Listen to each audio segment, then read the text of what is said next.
Good morning students, this is a new video for class 8 subject science and chapter 1. So the first chapter is crop production. So in this chapter we will learn about how the crops are being produced, what are the various kinds of crops that are being grown, and what are the various processes and what are the various tools, techniques which are being used for the production of crops. So इस chapter में हम लोग क्या करेंगे, इस chapter में हम लोग क्रॉप प्रोडक्शन के बारे में पढ़ेंगे। कोई भी फसल को कैसे उसकी खेती की जाती है और उस खेती करने में क्या क्या टेक्निक यूज होता है, क्या क्या तरीका यूज होता है, और साथ ही साथ कितने तरह के क्रॉप्स उगाए जाते हैं, कितने तरह के फसलों की खेती की जाती है, इसके बारे में भी हम लोग पढ़ेंगे। So let's start. As we all know that all living organisms need food to survive, and food is obtained from plants and animals. Now due to increasing population, the requirement of the food is also increasing day by day, and to provide food for the increasing population, regular production, proper management and distribution of food is necessary. तो जैसे कि हम लोग को पता है कि हम लोगों को भोजन चाहिए जीवित रहने के लिए, और भोजन हम लोगों को दो चीज़ों से ही मिलता है, या तो पौधों से और या फिर जानवरों से। लेकिन धीरे धीरे जनसंख्या बढ़ने के कारण क्या हो रहा है कि जो फूड का यानी भोजन का डिमांड है वो बढ़ते जा रहा है। तो उसको देखते हुए हम लोगों को क्या करना पड़ रहा है, रेगुलर प्रोडक्शन, मतलब कि बार बार लगातार उस चीज का खेती करना पड़ रहा है, उसको सही तरीके से अरेंजमेंट करना पड़ रहा है या मैनेजमेंट करना पड़ रहा है, और सही तरीके से उसका डिस्ट्रीब्यूशन करना पड़ रहा है। Now and for doing all this things there is a term, and the term is agriculture. So what is agriculture? So agriculture is the branch of science that deals with growing plant and raising livestock for human use. तो agriculture का हिंदी होता है कृषि। तो कृषि एक विज्ञान का भाग है, अपनी ब्रांच है, जो कि मानव उपयोग के लिए यानी ह्यूमन यूज के लिए या ह्यूमन यूज से जो भी रिलेटेड है, चाहे वो ग्रोइंग प्लांट्स है या फिर रेजिंग लाइव स्टॉक है, उनके बारे में वो इंफॉर्मेशन करता है या फिर रिलेट करता है। सो जितना भी ह्यूमंस यूज का चीज है, चाहे वो पौधों को उगाना हो या फिर जानवरों का पालन पोषण हो, सो इन सब चीजों को रिलेट करने का काम जो करता है वो है agriculture. Now so agriculture is the Latin word which is made from two words, ager and cultura. So ager means land or field and cultura means cultivation. So as we can say that the word agriculture means cultivation on land, तो इसीलिए इसे agriculture कहते हैं। Now I'll move to the next topic, and the next topic is crop, यानी कि फसल। So what is crop? When plants of the same kind are grown in a field on a large scale are called crops. तो जब भी एक तरह का पौधा बहुत ही बड़े मैदान में या बहुत बड़ी खेत में उगाया जाता है या खेती किया जाता है, तो उसे हम लोग क्रॉप्स बोलते हैं। ठीक है। Now what is field? So the land where plants are grown और cultivated on a large scale, मतलब कि वैसा जगह या वैसा क्षेत्र जहां पर कि किसी भी तरह का पौधा को उगाया जाता है या खेती किया जाता है बहुत ही बड़े पैमाने पे, यानी बहुत ही बड़े क्षेत्र में, तो उसे हम लोग फील्ड कहते हैं। Now will go to the next topic. So these are the concept related to crop production. I will move to the next concept. So the next concept is cultivated plants, यानी कि खेती के पौधे। So the plants grown और cultivated by the farmer in the field, मतलब कि खेत में जो भी किसान उगाता है वो कल्टिवेटेड प्लांट्स कहलाता है। ठीक है। Then the next topic is wild plants. So what are wild plants? Plant grow in naturally, मतलब कि वैसे पौधे जो अपने आप यानी प्राकृतिक रूप से बढ़ जाते हैं, and they are not attend by humans, मतलब कि लोग या फिर किसान इसकी देख रेख नहीं करते हैं, वो अपने आप ग्रो कर जाते हैं, उन्हें हम लोग वाइल्ड प्लांट्स कहते हैं. Okay, so the next topic is produce. So what is produce? The product which is obtained from a crops, मतलब कि किसी भी फसल से जो हम लोगों को उत्पाद मिलता है उसे हम लोग प्रोड्यूस कहते हैं. जैसे कि for example, if you are growing to cultivate crop of rice, that means all the plants grown in the field are of rice. मतलब कि अगर हम लोग धान या चावल का खेती करेंगे तो हम लोग को एंड प्रोडक्ट क्या मिलेगा? चावल ही मिलेगा. तो द एंड प्रोडक्ट या फिर जो हम लोग खेत से जो वापस निकालते हैं और जो एंड प्रोडक्ट हम लोग को मिलता है उसे हम लोग प्रोड्यूस बोलते हैं.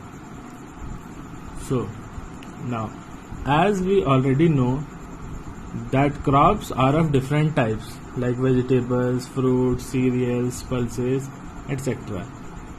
Now, and in our country, the climatic condition like temperature, humidity, rainfall vary from one region to another. And according to that, the variety of crops are grown in different parts of the country.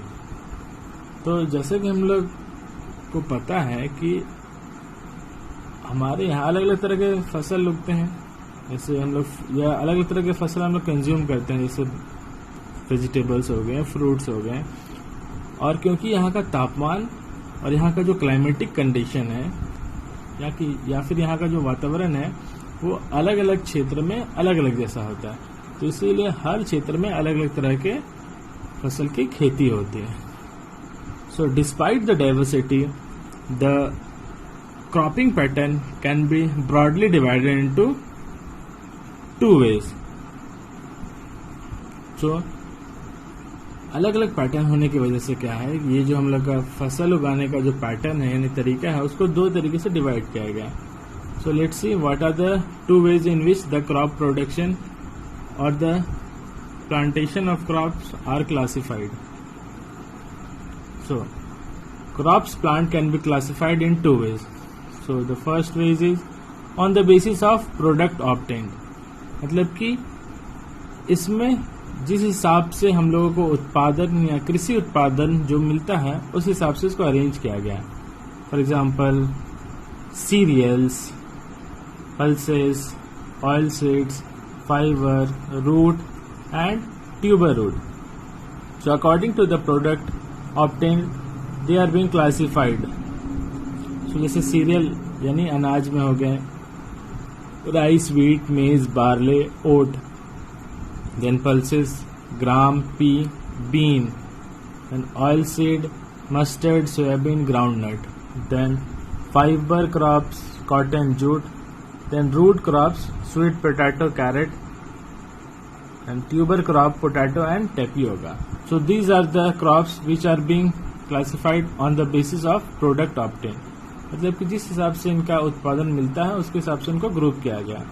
जो अनाज में है उनको अनाज में, जो दाल है उनमें दाल में, जो तेल या तिलहन है उसे तेल में, जो रेसे हैं उसे एक तरफ, जो जड़ है उसे एक तरफ, और जो कंद है, ट्यूबर मीन्स कंद, उसे एक तरफ. एंड टेपियोका मीन्स होता है साबुदाना. So like this the crop plant are being classified.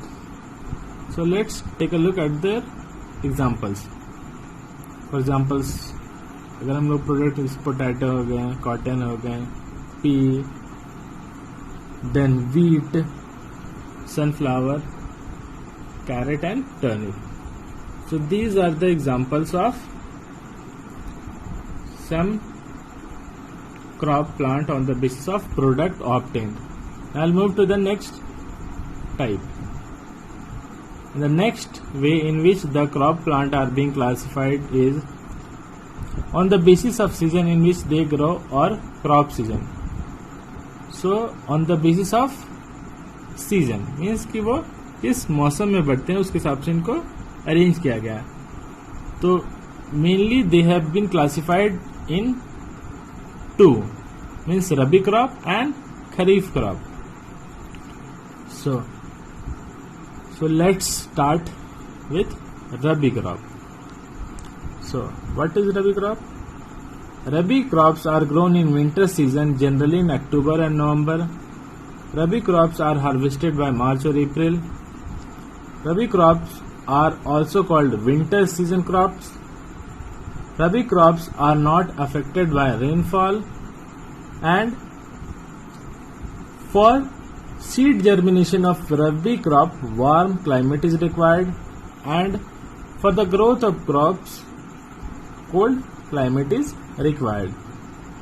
So rabi crop जिसे कि हम ठंडे का फसल भी कर सकते हैं, ये इसका मोस्टली जो कल्टीवेशन होता है या इसका जो खेती होता है वो अक्टूबर और नवंबर में स्टार्ट होता है, और इसका जो हार्वेस्टिंग है यानी कटाई है वो मार्च और अप्रैल में होता है.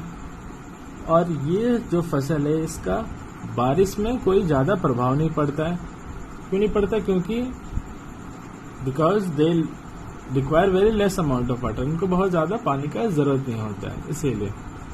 एंड रबी क्रॉप्स के सीड को जर्मिनेट होने यानी बीज को अंकुरित होने के लिए गर्म मौसम चाहिए, और उसके फसल को बढ़ने के लिए ठंडा मौसम चाहिए. That's why they are called winter season crops. Now let's take a look at the examples like wheat, oat, mustard, chickpea, almond, broccoli. So these are the examples of Rabi crop. Now I'll move to the next topic. The next topic is Kharif crop. So what are Kharif crops? So Kharif crops are grown in the beginning of rainy season in June or July. Kharif crops are harvested by September, October. They are also called summer season crop. These crops depend on the rainfall. These require a lot of water and hot weather to grow. So जो खरीफ crop होता है इसका जो खेती होता है वो जून और जुलाई यानी कि मोस्टली बरसात शुरू होने समय या बरसात के मौसम में होता है. इनकी कटाई सितंबर और अक्टूबर में होती है, और ये ज़्यादातर ऐसे फसल होते हैं जिनको कि पानी का बहुत अधिक ज़रूरत होता है, इसलिए ये बरसात पे निर्भर होते हैं, और साथ ही साथ इन्हें गर्म मौसम चाहिए बढ़ने के लिए. So now let's take a look at the examples like corn, rice, soybean, sugarcane, cotton, groundnut, and all the pulses also comes under Kharif crop. So these are the ways in which crop plant are being classified. Now I'll move to the next topic, and the next topic is basic practice of crop production. Means कि किसी भी फसल का उत्पादन करने के लिए क्या क्या हम लोगों को तरीका और क्या क्या हम लोगों को औजार यूज करना होता है उसके बारे में हम लोग पढ़ेंगे. So now let's take a look at the topic. Now the first topic is agricultural implement. So what are agricultural implement? So the tools used in carrying out different agricultural task. मतलब कि कृषि से संबंधित यानी खेती से संबंधित जो भी काम है और उस काम को पूरा करने के लिए जिस टूल्स या जिस औजार का यूज करते हैं that are called agricultural implement. जैसे हल हो गया, फावड़ा हो गया, बहुत सारा अलग अलग टूल्स यूज करते हैं for carry out the agricultural work. Now will move to the next topic, agricultural practices. Then what are agricultural practices? The various activity or task which a farmer perform to produce a good crop. मतलब कि ऐसा कोई काम जिनको करके किसान जो क्या है एक अच्छी फसल को उगा सके. क्या क्या तरीका होता है, क्या क्या काम वो करता है एक अच्छी फसल को उगाने के लिए, और वो जो काम है या वो जो तरीके हैं all these are called agricultural practices. Now, cultivation of crops involves several activities using several tools undertaken by farmer over a period of time.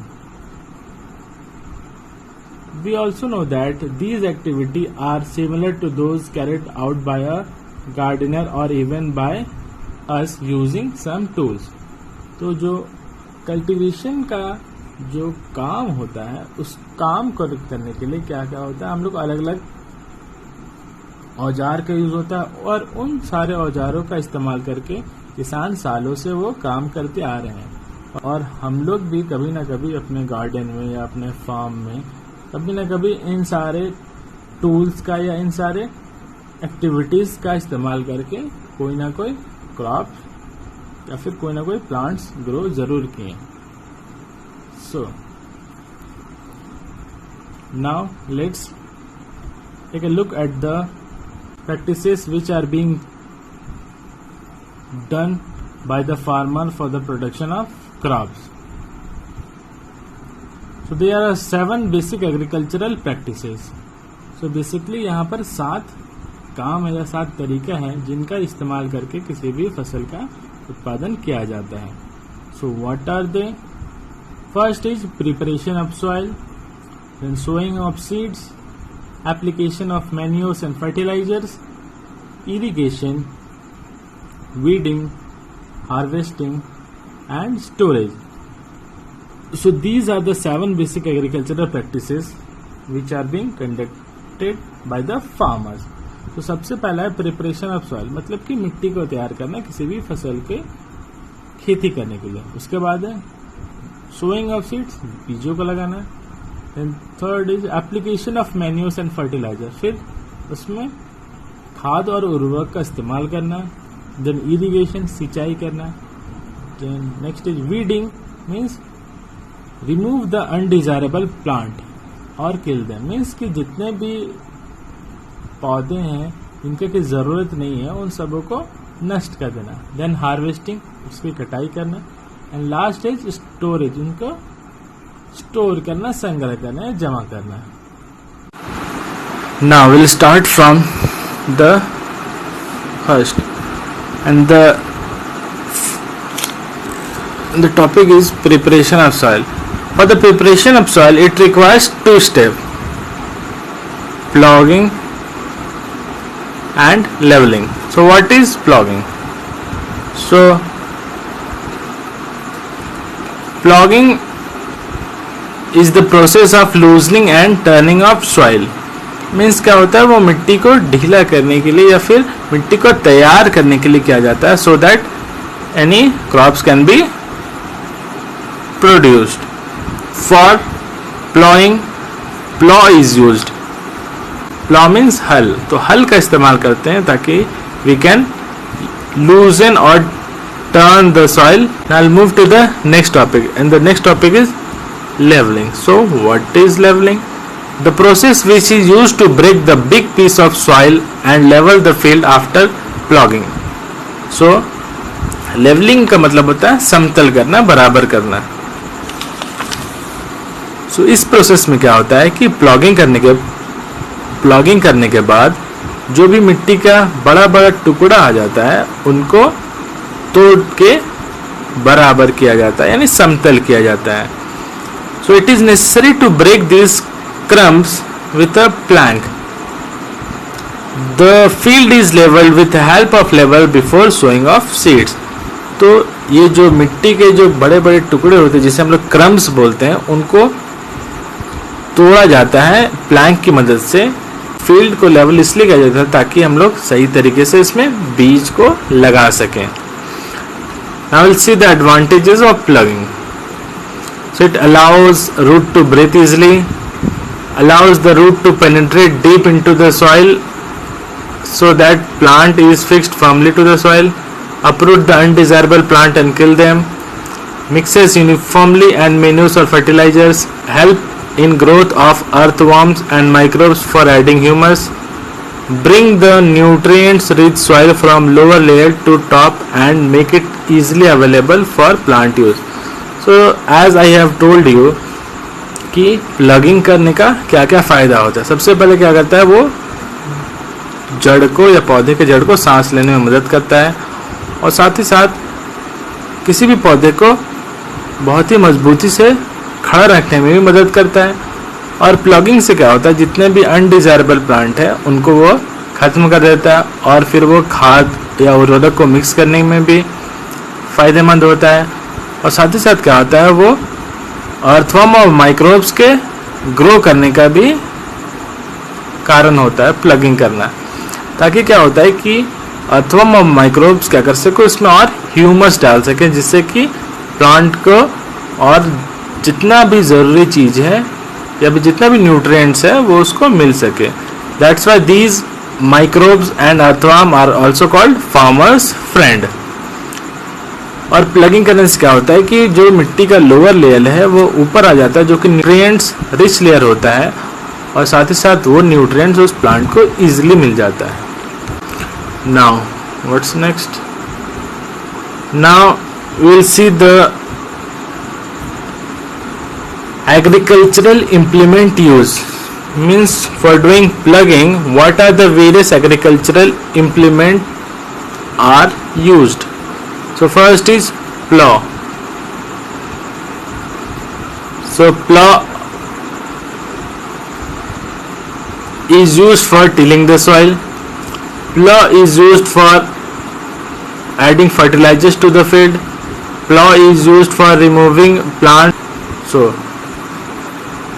plow is made of wood or iron.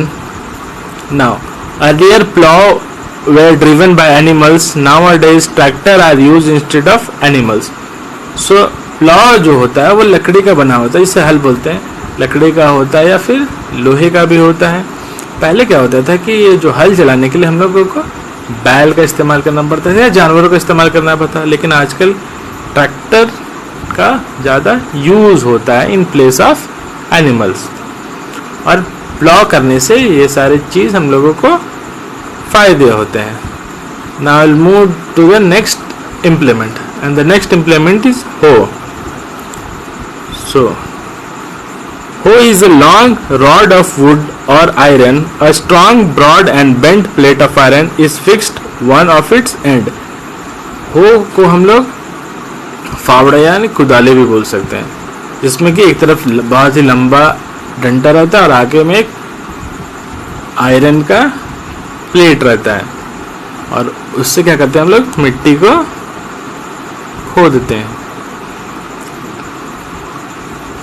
So what are the uses of hoe? For loosening the soil, for removal of feed, मतलब कि मिट्टी को loose करने में help करता है, और साथ ही साथ डेड प्लांट्स को या फिर अनडिजायरेबल प्लांट्स को रिमूव करने में भी हेल्प करता है। Now we will look at the next implement, and the next implement is cultivator. The work of cultivator is similar to plough, but nowadays cultivator are being used more frequently, and nowadays ploughing is done by cultivators driven tractors, because these tractors save labor and time. So ploughing is done by cultivators. Now the last implement which are being used for the preparation of soil is leveler. So a leveler is a large piece of wooden or iron plank. It can also be driven by animals or tractor. It is used for leveling field before sowing of seeds.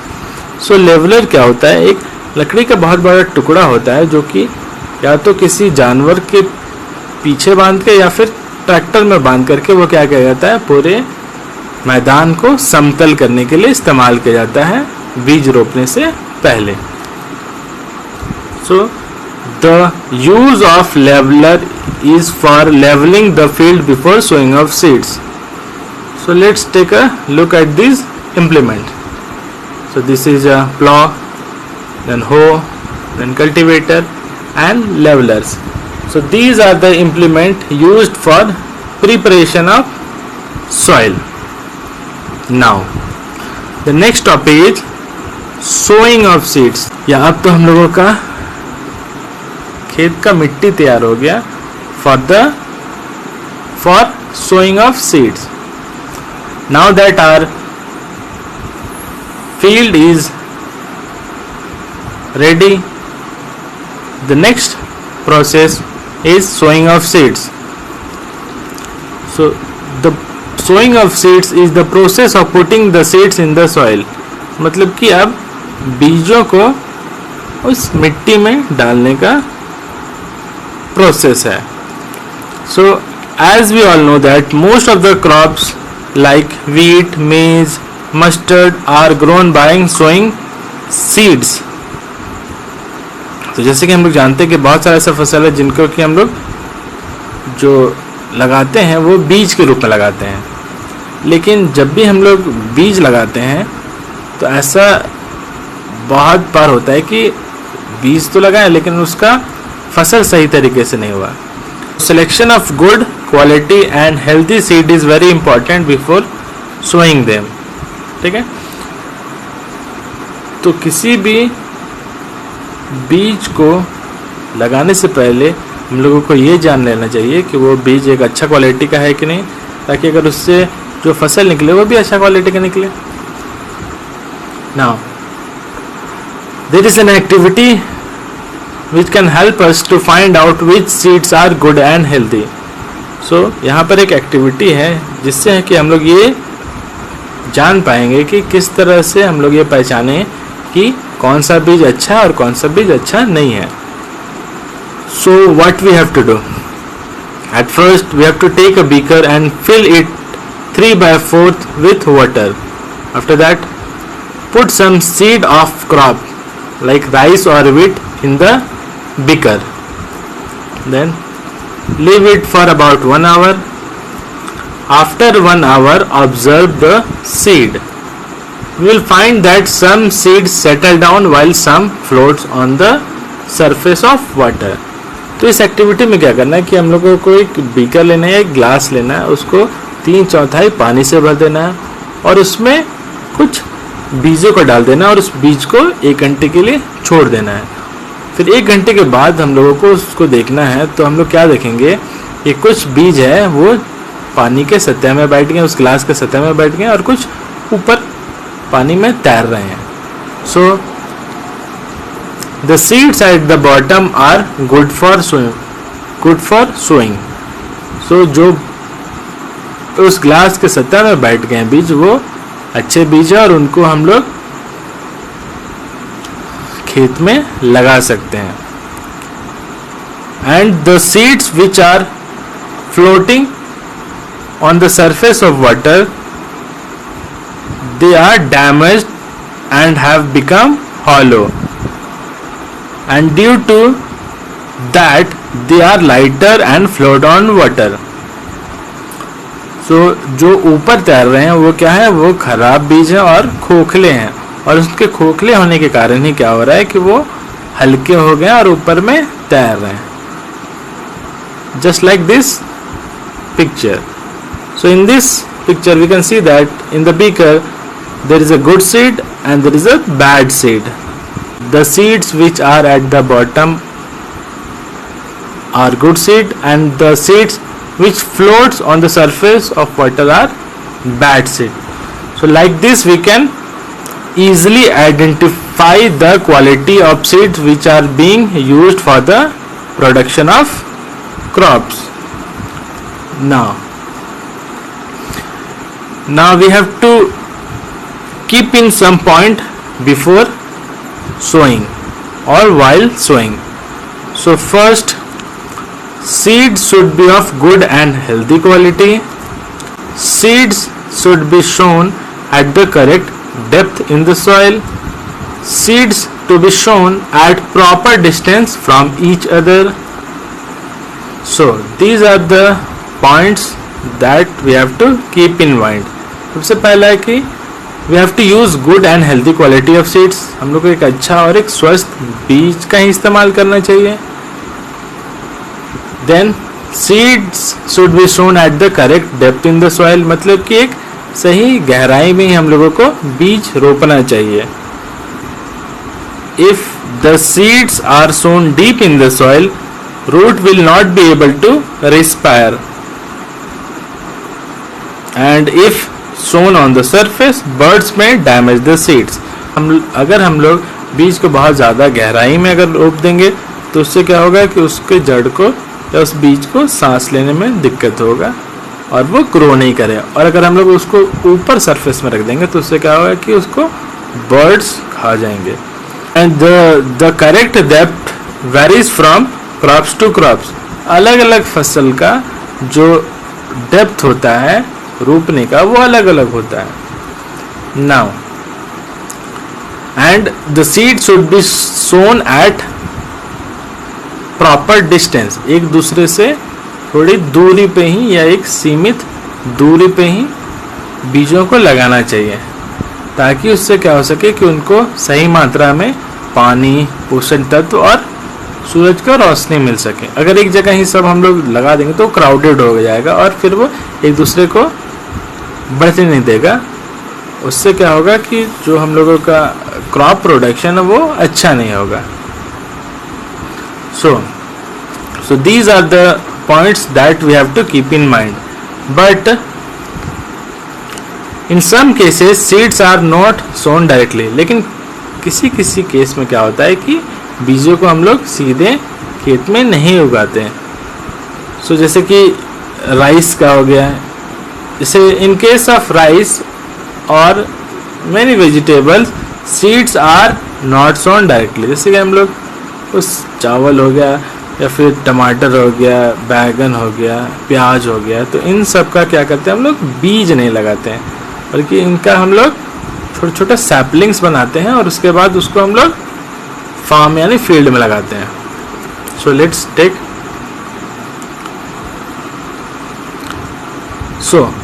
Seeds are sown in a small area called nursery. तो सबसे पहले क्या करते हैं कि हम लोग कुछ बीज लेते हैं और एक छोटे से क्षेत्र में उसको या छोटे से जगह में उसको हम लोग रोपते हैं और उसको बोलते हैं nursery.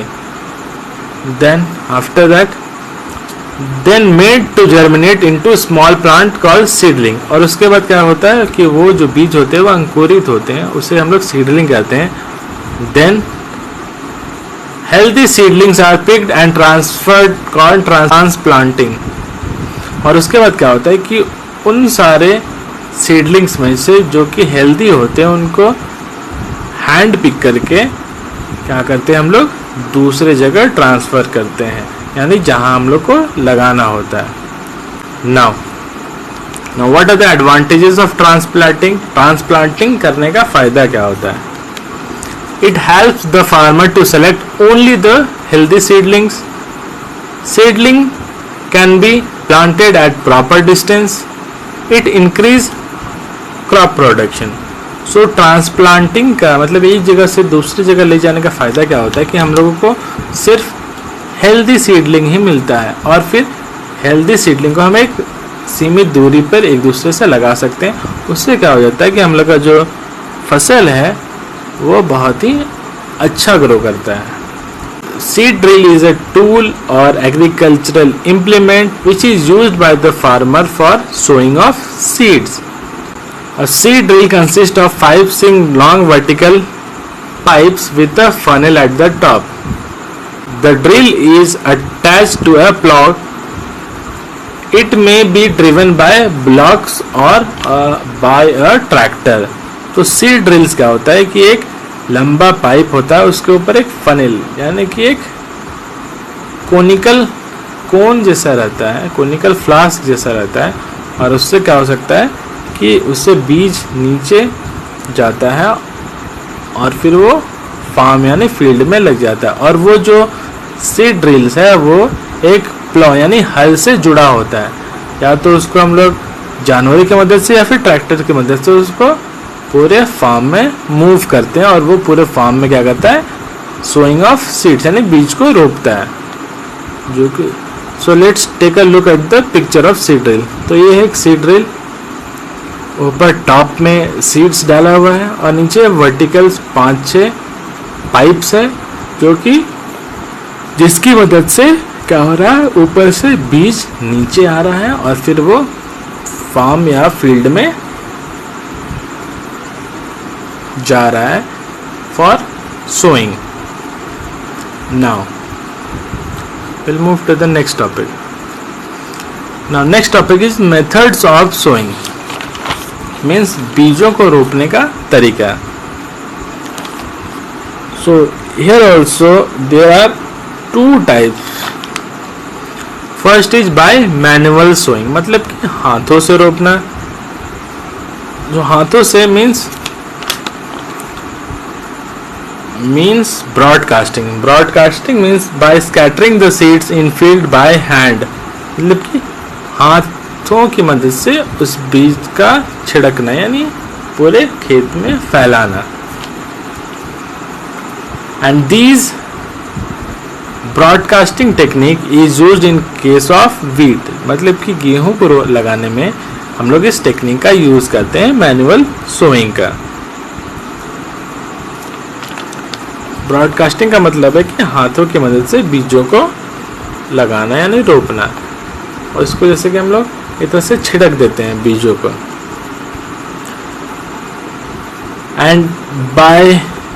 And in manual sowing and there is uneven distribution of seeds in the field.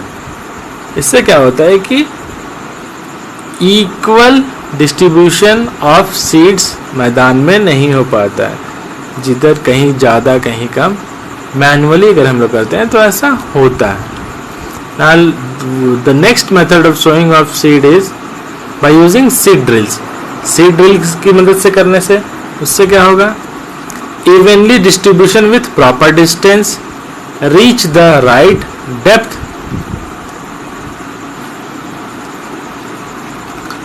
So evenly distribution with proper distance means अगर हम लोग सीड ड्रिल का इस्तेमाल करेंगे तो क्या होगा कि बीज एक सही जगह पे भी जाएगा और सही दूरी पर भी वो रोपा जाएगा और सही गहराई में भी रोपा जाएगा. So nowadays mostly seed drills are being used by the farmers for sowing of seeds. Now we have completed the 2 agricultural practices, preparation of soil and sowing of seeds. Now the rest we will do in the next video. Thank you.